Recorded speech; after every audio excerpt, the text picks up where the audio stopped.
Hey, honey. I am getting a little bit better at uploading, doing the interviews, exporting, color correcting. I'm feeling a little bit better about hosting and things like that.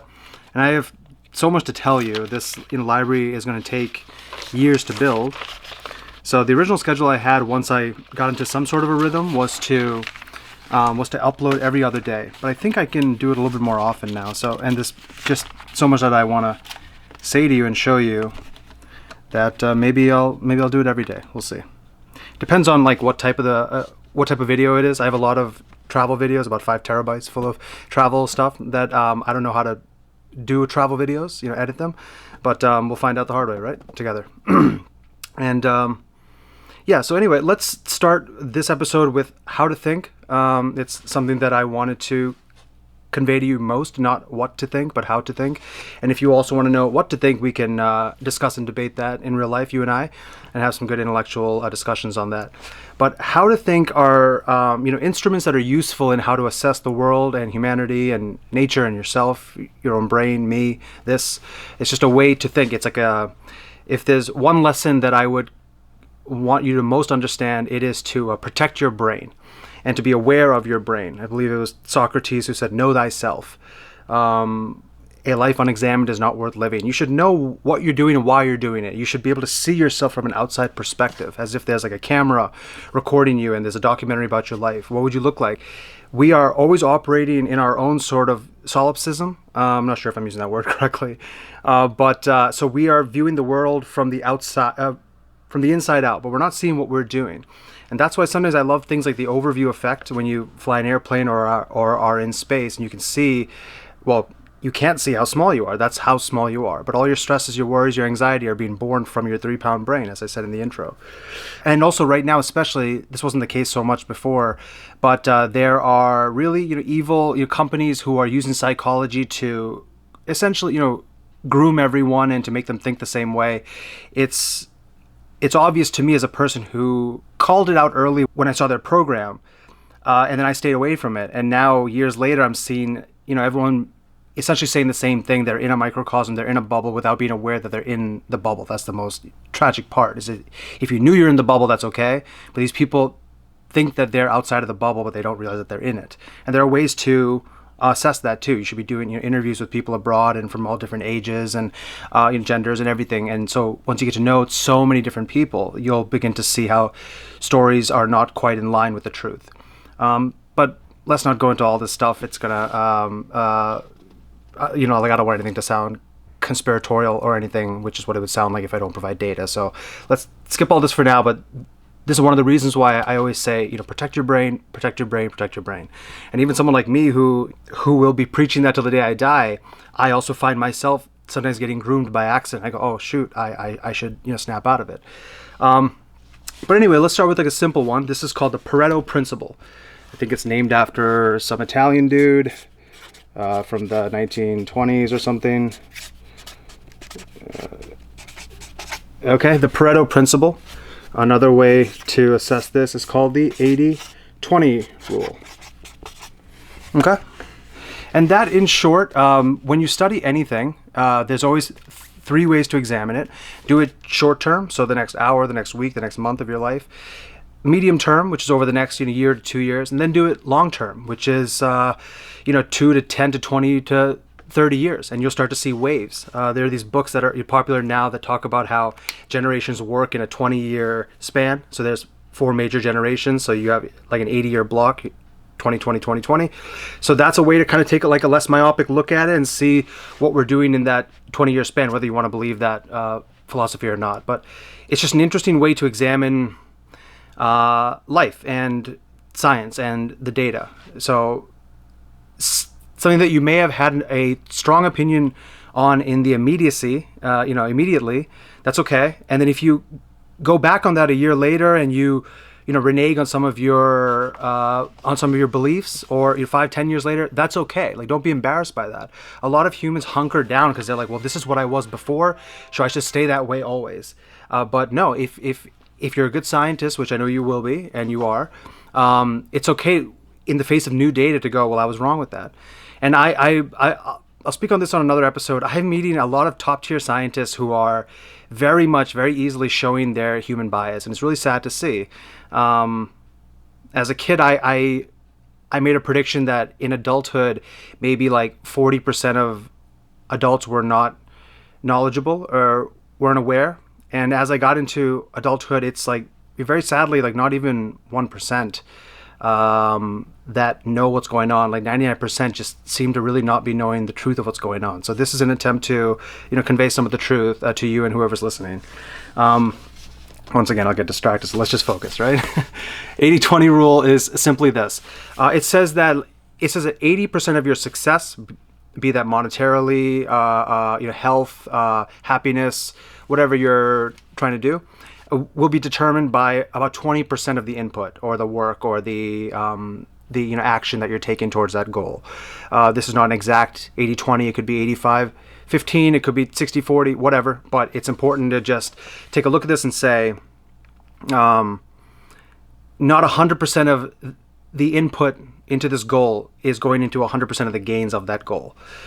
Some examples that I like to use here, I mean, like a lot of people use this in like the financial sector, which is, I think it's that like 80% of your revenue will come from about 20% of your clientele, which is fine if you want to examine it that way. But like I said in the intro, the first thing that you should be focusing on is your health. And this is another sign of human bias here, but I have some, I know some people, and they are so particular about their water. Which is fine, if you have, rusty, bad water with your bacteria and E. coli and all the stuff in it, that's not good for you. But in America, largely, and there's some places that are going through, water damage, but largely in America, if you're drinking out of the tap, you will not die. You'll be fine. Everything's okay. And then if you want, you can improve upon that by getting like a filter and like a triple osmosis, triple distilled, all this stuff. Okay, fine. And you can get your water game that much better so that it's at the 99th percentile. This is the best water, the angels would drink this, God would drink this himself. Okay, fine. Meanwhile, that person eats like absolute garbage all day. They eat 6 times a day from a drive-through line, full of preservatives, simple carbs, horrible fats, low protein, sugar, added sugar, in the dressings, in the syrup, this and that, everything from a box, ultra-processed foods. They don't protect their gut flora, no prebiotics, probiotics, nothing. But their water game is amazing. I dared have someone say this to my face. He was smoking cigarettes. He was smoking some natural spirit or one of those brands, whatever. And he dared look at me with a straight face and goes, "No, Jake, they're organic." I said, "Go ahead and say that to me one more time." I could tell if he's being serious. He goes, "Yeah, they're organic." I go, "You're talking about an organic cigarette? A cancer stick with 4,000 carcinogens that you're inhaling into your lungs, like one of the most direct ways of getting the impurities and the toxins and the poisons." And so it's just, your job there is to kind of take a step back and just recognize human biases and tendencies and human behavior, which include your own, when you might be lying to yourself, which also here, Dostoevsky's quote, "Above all else, never lie to yourself." Do not lie to yourself. I'll get the exact quote and do a little fun video about it later, but don't lie to yourself. You should be aware of when you are and have a step back and you call yourself out. Don't be like an unreliable narrator of your own life, like the spoiler, like the narrator of Memento. So don't lie to yourself, and then go towards the 20% that would probably lead to the 80% of gains. So we should talk about this regarding health. If you're drinking from the tap, okay, but I gotta go in 6 minutes. I got a call with my app developer. Sorry, let me set a timer here. This will also help me keep this concise. Regarding health, if you're sleeping well and sleeping long and like you're working on that, you're going to get so much more gain from that than you waking up 1 to 2 hours earlier on less sleep and trying to operate for your health. If you're doing like the macro things, which is making sure that like your plate is balanced, your food is whole and real, such that your real body can process real things, you're probably going to get so much more happiness from that. And then from there, you can start to tweak if you want like a 6-pack or sharp shoulders, or you want a big butt or whatever. Okay, fine. But overall, your health is going to be really good if you just do the macro moves, which is like the 20% that'll lead to 80% happiness. I see it so often with health, obviously, and with finance as well. And also just, from your friend circle and who you're involved with, who you marry, your husband or wife or whoever, look for certain traits. Well, I can't live without these 5 traits. If I have these 5 traits, I know I'll be like 80% great. And then from there, we can, work on them and adjust them. I mean, not to speak ill about myself, but I always want to say the truth to you. I am known among my friends for being like a really good, like I lay out like the red carpet for anyone that I'm seeing. But and I've had their boyfriends and girlfriends be like, oh my God, like you're doing so much. And well, let's stop. I'll wait for this. So a couple good things happened in that break. I moved the meeting. He moved the meeting by half an hour because he has a work meeting right now. And I got an email back from a guy named Jacob Bogle. He actually maps out. I was really hoping to get this interview, and he has been spending over a decade now mapping out North Korea, and I'm obsessed with North Korea. And one thing that I want to get on early on for you is I wanted an expert to talk about cybersecurity. So we'll talk about the basic stuff like the internet, how it all works, like a VPN, IP address, and cookies, and what browser to use, whether to go analog or digital, and so many things, and just like learn the basics of the internet and being safe online and scams and how to protect your identity and all that stuff, because the future is this. I mean, the current is this, and the future is only going to get that much greater in the future. What is happening in my brain? I have an example I could tell you for some really, really big people, but unfortunately with this channel, one part so far at least is I have to protect so many stories that I have, because not only just their identity, although this is in the public domain, but also because I'm looking to go a little bit deeper into this research, and so I don't want to expose my position. So that's an unfortunate side effect of this channel so far, but maybe down the line we can solve it. Let's move on. Okay, yeah. So I was saying, amongst my friends, they know me as going over the top for date ideas and just extravagant things, and I like enjoy doing it. I like hosting, and I like to treat others well and all that stuff. But the problem is, if there's no commitment in that relationship, what is the point of all that stuff, right? And I know guys who don't do jack all day for their girls, don't make food, don't clean up, don't do it. They're just playing video games. And when I see it, I go, this is like insane. But the commitment is there. So that 20% speaks louder than all the extravagant things you can do without commitment, right? I have said that about myself a couple of years ago when I noticed this, and it's true. If I had somebody doing that for me without commitment, I would feel like I don't want this. So, but for a happier example, and I'm gonna expound on this further in another episode because I have so much to show you about how to cook. By the way, I've been cooking since I was 5, so I'd love to show you how to cook, or at least how I know how to cook. And I'm not even the best cook at all. You should meet my friend Allie. Whatever recipe I've been working on, it's like my 20th, iteration of it. She'll try it once and it'll be automatically like 20% better than whatever I made. So she just has a library of information regarding flavors and taste and all that stuff. And her cute little idiosyncrasy is whenever she cooks, she stands like this, like a flamingo. So I started doing that when we all lived together. We just cook like that. One time we actually have a story. I learned a new way on how to make eggs, and I go, Allie, wake up, we got to make this egg. And so it was like 2 a.m. We both got up and just fried eggs together in this new form. It's just a very cute cooking memory. But anyway, why I'm saying all this is because when it comes to food, what I've noticed as a guy who's been cooking for a long time and trying several different iterations of several different recipes all around the world, if you can nail these 2 things, is what I always say, if you can nail these 2 things and work on these 2 things the hardest, you've already mastered 90% of the cooking. And those 2 things are nailing the temperature of the item, whether it be blanched beans to a steak, sauces, pasta, soups, whatever. Nailing the temperature, and then nailing the salt. And it's in no particular order, but if you nail the salt and you nail the temperature, these 2 things will result in 90% of your cooking already being amazing. And you could serve it to anyone and they're gonna be like, this is amazing. I started something called the Fried Chicken Club. I won't get into all this. A couple years ago, I'm the only member, and I used to have 20 seasonings and a 3-day brine, all this stuff, blah, blah, blah. And now I've just done chicken with salt, and fried it. No breading, no nothing. And everyone's like, this is amazing. And at the end, when I cut it up, I'll douse half of it in cayenne. And everyone's like, this is amazing. And like I cut my work down by a lot, but it's already there. You can do the more extravagant stuff. And when I take you to like a Michelin restaurant, which I'm going to take you to a bunch of them, we're going to have a good time with all that. We'll go to the French Laundry together and La Bernadette, and a lot of places in Europe.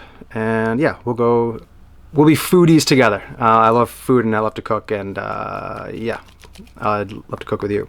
So anyway, you nail the temperature and you nail the salt, and that's 90% of the food right there. When I host people, there's always, and I said this in the last episode, life is maximally story-based. That is the overarching paradigm of life. Story, story, story. So when it comes to food, or when it comes to serving or hosting, whenever I make like a super fancy cocktail, which I make like the fanciest cocktails for my friends and family, I always have the story, like the backstory about like where this came from, the Iraq, like the rum runners, the coconut, the toddy shops, the history of distillation versus fermentation in the Bible, in history, in Babylon, and all this stuff. And so it's this flowery big intro, and then they already feel like, well, I'm excited for this. You know what I'm saying? And the cocktail will taste that much better. It floors me to see how many businesses have all the hard part done. The hard part is getting the licenses, health code stuff, the staffing, the payroll, the brick and mortar, all this stuff, all the gear and equipment, and your time and your energy, organization, logistics, all this stuff. And then when it comes to the customer experience, the employee is depressed and how you doing? Welcome. Okay, great. There you go. Thanks. I go, oh, you really screwed it up there. And then you see a company like Dutch Bros, which is in the PNW, the Pacific Northwest. They hire these young, good-looking, happy, energetic, like crack cocained out hummingbird young people who are just energetic. Yeah, so there are companies like Dutch Bros where the service is so over the top good. It's authentic. It's energetic. It's happy. They start the feedback loop to make you happy. So there's happiness and recognition, and you feel seen in your rush to get your morning coffee, where everyone feels like, oh, like I just need my caffeine. You have a beautiful story with it, like a beautiful interaction, and I think that's why they're doing so well. And then you go into these other companies, and I just don't get it. Like they have done the hard part, but they haven't done the part that would yield the most outcome, in my opinion. There was something else I was going to tell you. Well, you can even see this. I have a couple episodes coming up that have different titles, like how to get really, really good looking, how to live forever, and how to get really fit. And some of them are kind of jokes, but I used science to get as efficiently fit and stuff as I could. So like I go to the gym for 30 minutes in the whole week. I used to go for hours and all this stuff until I just kind of pare it down until I have the moves that actually matter. So that because I don't want to be like a gym, like I don't want to go to the gym. I just want to be healthy, have functional muscle, look good with my shirt off, or feel confident with my shirt off, and live a long time, healthfully. And so you can find the actual signals versus the noise that actually matter there. There was something else I was going to tell you regarding the Dutch Bros thing, but I don't remember. So yeah, food, how to make a lot of money, uses the Pareto principle, how you vote for certain politicians or like your government, what matters to you that would yield the most happiness, what interactions you should have with certain people, who you should avoid and why and where you should be going for vacation, what you look for in a hotel room, what you want to do with your day when you're on vacation, what you want to read, spend your time on. If you can focus, think deeply about the Pareto principle in your life and let it evolve for you over time, and also be honest with yourself. I have some humans are so dishonest with themselves. I have some friends in my life who are not doing well financially. And so their solution, I showed them my book stack, which I'm fine financially, and I showed them my book stack. It's all like educational, real stuff with some fiction put in for my health, for my happiness and stuff. Theirs is like, do yoga and like your chakras or something. I'm like, what are you doing? Like you need to make rent. Like, why don't you focus on making the money, and then you can do the luxury stuff. And I understand that there's some arguments that you're feeling good will help you, but right now, just make the money. Be honest with yourself. The thing you want to solve, like the stress you want to solve, is financial stress. So you need money. So don't talk about extracurricular things, and then you focus on those things, get it done. But this is all like a larger conversation because their brains are lying to themselves, and you'd be shocked at how often our brains just lie to ourselves, which include mine and which include yours maybe sometimes. ours less than most people. As I meet other people, I'm just like, this is really scary to watch them lie to themselves. But this is a way to think. Okay, the Pareto principle, 80-20, Pareto principle. Oh, yeah. Also, like, like it's really sad watching like I don't like court girls or any of that stuff. I don't care. But it's really interesting watching guys try. Well, I'm not sure if your girls do this too. I don't really know. Watching guys try, they'll like buy this $200,000 car, hoping that's gonna like attract a female companion, when the thing that they need to focus on is free. How to just say, hey, you're cute. My name's this. I was just wondering if you'd want to get a coffee sometime. They're gonna say no. Okay, that's the worst they're gonna say. Or if you do it 20 times, maybe 6 people will say, yeah, sure. Do you have this? Or let's exchange. And then you get to wow. This is why I don't go up to anyone, because I have a stutter. We'll go into all that in another episode. But that's what you got to focus on. I used to have like a little cute, a $2,500 Vespa. It was my favorite vehicle of all time. And I've had a Land Rover Defender 1980, right-hand side drive, manual, and all that stuff. But my favorite vehicle is the $2,500 orange Vespa. And I would have like a picnic basket as well. And if I would go on a date with somebody, throw her on the back, I'd have a little Negroni cocktail ready to go. We'd go to like 2 to 4 locations. It's not much money or anything, but it has like a nice view and all this. It's like it's good for your interaction and hanging out and having a great conversation. And then you get to go on the road a little bit, have something to eat, and it's just like a nice romantic, fun kind of European. I would say European feeling, but I don't know. Just a human feel. It like just feels real. And I've had people who like wrote me back about those hangs. They're like, that was so much fun. I go, I know. It's like so much fun. Like the best things in life are just like cheap and free, and it's about story and romance, and that leads to the most happiness there. Not, well, if I get this $200,000 car, maybe somebody will notice me. It's like, dude, what do you like? You're doing that in lieu of just. Humans are so afraid and so like embarrassed and nervous and anxiety filled to go speak to each other and to go shoot their shot and just to see what it yields. And we can go into all of like the psychology behind this. There's a lot of psychology behind it, but just want to talk about your Pareto principles here, okay? Do the 20% that matters and keep like tending to that garden. Say it's for your like PhD or for your health or for your business or for your marriage or for your relationship with your kids or with me. You'll start to change what like the 20% is and what the 80% is, and that's okay. That's you attending to your garden. Pareto principle. We'll talk more about it later, and I'll give you some more details. Some of the early episodes are just overarching ways to behave and think, and things that can influence you for life. It's fun. I think it's fun to kind of think, and I think it's fun to think this way. It makes life fun. There's going to be so many episodes about how to manipulate people, which I hate that word, but you should know about this, because it's it's really all that's happening in life is that we are manipulating and also being manipulated. But you'll see these people, for example, who run for office. There's hundreds of millions of dollars behind them running for presidency or whatever, and they're missing the 20% that would yield the 80%.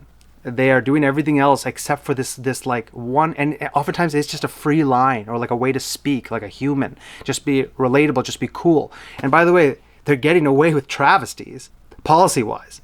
But this 20%, your charm or this realness about them, who you want to have a beer with, is like overriding and manipulating the populace into thinking, well, you know what, he or she's a great guy. And me as a policy wonk, I'm like, yeah, they also, killed a bunch of people and are, moralists and feckless. They go, yeah, but I want to have a beer with them.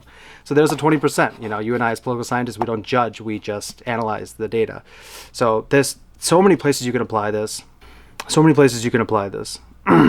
What kind of home you want to build, what you want to focus on in that home, the yard, the lawn, the siding, the heat, the warmth, the flow, like the feng shui, whatever. Sometimes you might want a smaller thing that's more concentrated in beauty, because that versus this mansion that whatever. I'm going into too many examples now. This is once again too long. How long is this? It's too long. I love you and I love you. I might start uploading more often because we have a lot to talk about. Next episode will be about the Dunning-Kruger effect. Dunning-Kruger. Can I write that backwards? Let's see. Oh, Jesus. Dunning Kruger. How'd I do? Did I get that backwards? Dunning-Kruger. Oh, wow, I did it. Okay. I think that's how you spell it. I did that backwards. That's fun. We have an episode coming up called Who's Your Daddy? I don't like the name of it, but my friend said, she's like, it's catchy. And these days in like this economy, you have to do something that's so like catchy. I like hate it. I don't like to swear, but there's this idiot doctor, and his shirt is "Kale is bullshit," and like these people fall for it. They go, "Oh well, he said a bad word." Isn't that you and I as analysts can look back and go, I haven't read this book, so like it might be good. There's this book called The Subtle Art of Not Giving a Fuck. And I'm just like, okay, who's falling for this? And then I go see it in people's homes. As if that's going to... We'll learn about a determinism later in biology. But it's like, oh, I'm sure at like 48, this book is what's going to cure you suddenly. Because it has this title where he's like, soft. It's the subtle art of not... Then he said the F word. I'm sure this author... It's like, no, it's just like, once again, somebody has a thing that you think is a panacea or like a cure for your bad decisions.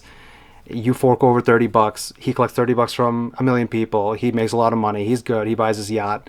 And you're like, well, why didn't this book solve me? It's because you got to focus on the Pareto principles. You got to know how to think. You got to protect your brain. You got to be honest with yourself, make key decisions. These things will lead to you being happier and more successful and a better life and feeling more fulfilled and longevity and healthy and feeling good, living a life that you can look back on and saying that was a rich, good life, well lived.